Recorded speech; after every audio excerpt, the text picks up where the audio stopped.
Esther, chapter 9. The Jews destroy their enemies, verse 1. Now in the 12th month, which is the month of Adar, on the 13th day of the same, when the king's command and edict were about to be carried out, on the very day when the enemies of the Jews hoped to gain the mastery over them, the reverse occurred. The Jews gained mastery over those who hated them.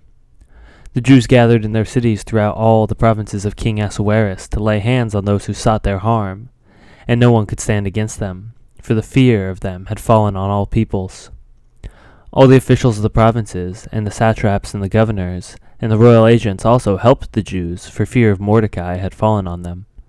For Mordecai was great in the king's house, and his fame spread throughout all the provinces, for the man Mordecai grew more and more powerful. The Jews struck all their enemies with the sword, killing and destroying them, and did as they pleased to those who hated them.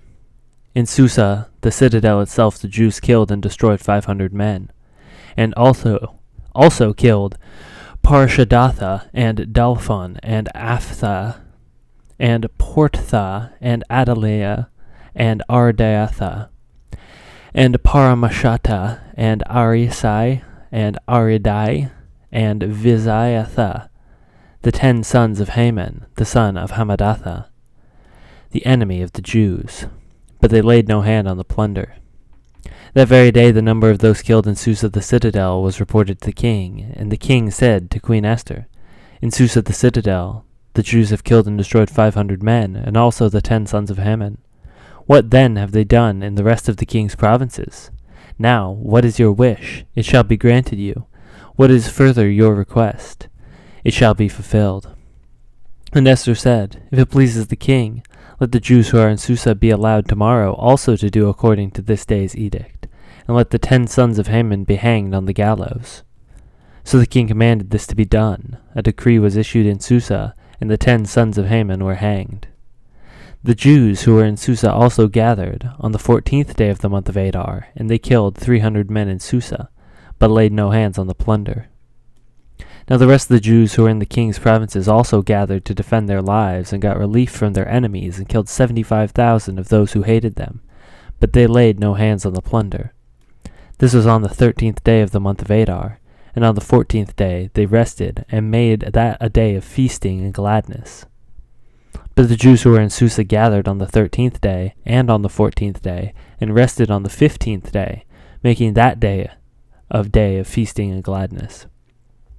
Therefore the Jews of the villages who lived in the rural towns hold the 14th day of the month of Adar as a day for gladness and feasting, as a holiday, and as a day on which they send gifts of food to one another. The Feast of Purim inaugurated, verse 20. And Mordecai recorded these things and sent letters to all the Jews who were in the provinces of King Ahasuerus, both near and far, obligating them to keep the 14th day of the month of Adar, and also the 15th day of the same, year by year, as the days on which the Jews got relief from their enemies, and as the month that they had been turned for them from sorrow into gladness, from mourning into a holiday. That they should make the days of feasting and gladness days for sending gifts of food to one another, and gifts to the poor. So the Jews accepted what they had started to do, and what Mordecai had written to them. For Haman the Agagite, the son of Hammedatha, the enemy of the Jews, had plotted against the Jews to destroy them, and had cast pur, that is, cast lots, to crush and to destroy them.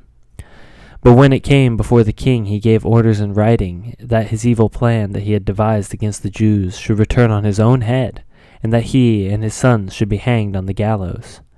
Therefore they call these days Purim, after the term Pur.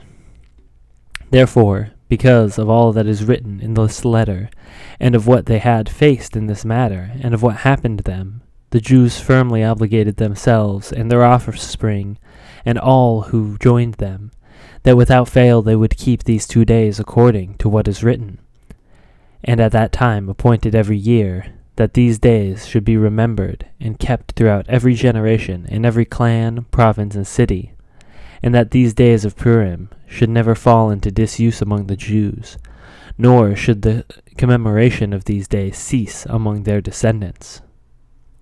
Then Queen Esther, the daughter of Abihail, and Mordecai the Jew, gave full written authority confirming this second letter about Purim. Letters were sent to all the Jews, to the 127 provinces of the kingdom of Ahasuerus, in the words of peace and truth, that these days of Purim should be observed at their appointed seasons, as Mordecai the Jew and Queen Esther obligated them, and that they had obligated themselves and their offspring with regard to their fasts and their lamenting. The command of Esther confirmed these practices of Purim, and it was recorded in writing. Esther, chapter 10, the greatness of Mordecai, verse 1. King Ahasuerus imposed a tax on the land and on all the coastlands of the sea, and all the acts of his power and might, and the full account of the high honor of Mordecai to which the king advanced him. Are they not written in the book of the chronicles of the kings of Media and Persia? For Mordecai the Jew was second in rank to King Ahasuerus, and he was great among the Jews and popular with the multitude of his brothers, for he sought the welfare of his people, and spoke peace to all his people.